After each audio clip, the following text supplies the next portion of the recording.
What in the fuck is up, yo? It's your boy Winston motherfucking Wolf. I'm back. I ain't been doing no videos in a while. Been in the middle of moving and shit like that. Not that you give a fuck, but just figured I'd let you know. Real quick, man, before I go to work. I didn't feel like doing that last night, but I want to talk about the Karrion Kross versus Keith Lee match at TakeOver 30. Yo, I'm just puzzled by this whole Karrion Kross thing. First of all, I'm disappointed that they took the title away from Keith Lee so early. Because all that's doing is telling the fans that really, that like the people that deserve it and should be champion, it's saying, here, we're just doing this just to pacify you a little bit. We're only going to let them have the title for a couple months just to show you the fuck up. Then we're going to give it on the people that we like that you obviously don't like. So I think that's just a bullshit. They've been doing it since Foley. They've been doing it since Mick Foley won it. They'll give it to him for a month or two, then take it away just to keep the fans happy. Just like when Ziggler cashed in his shit against Albert Del Rio. Fucking barely had the fucking title. So it's just a bunch of bullshit. And I feel bad for Keith Lee because you could tell just his, the way he looks and everything like that, the cards are stacked against him, especially in a place like WWE where they, cherish that fucking cookie cutter look.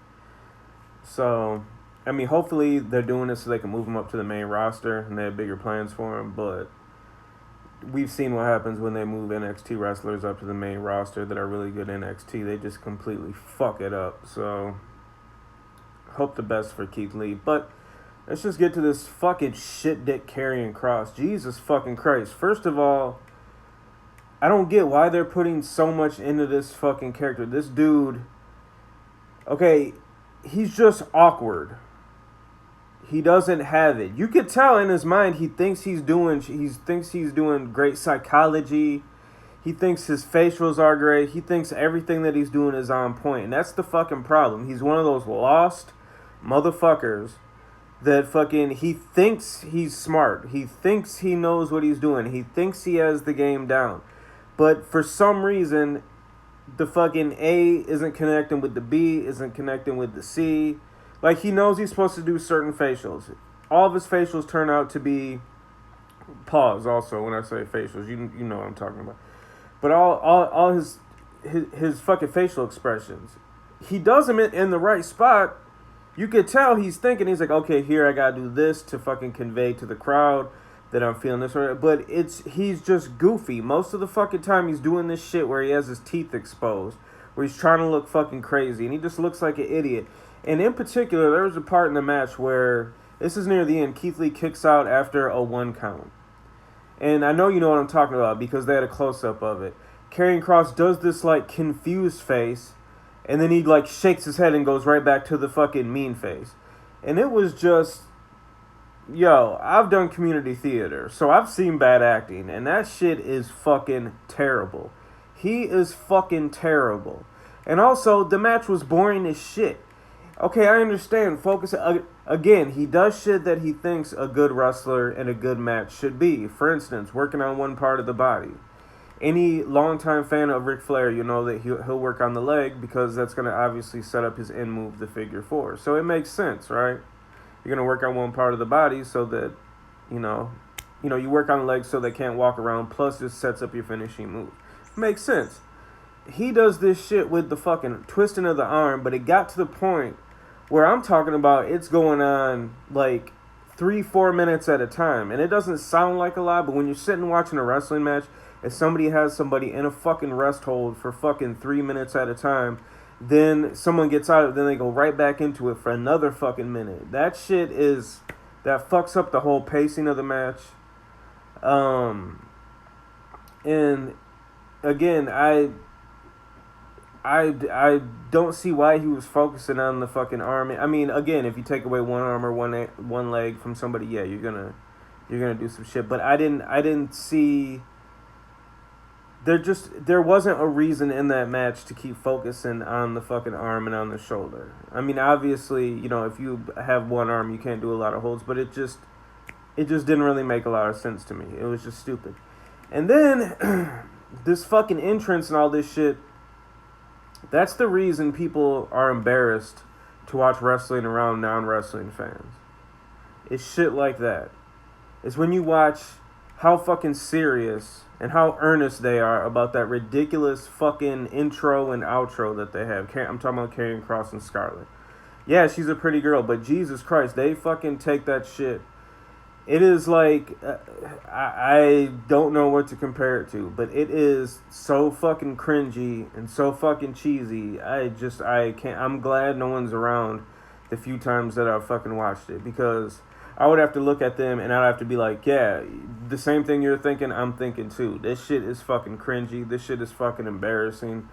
It's too fucking over the top. And again, this dude is not a fucking Brock level type of fucking monster.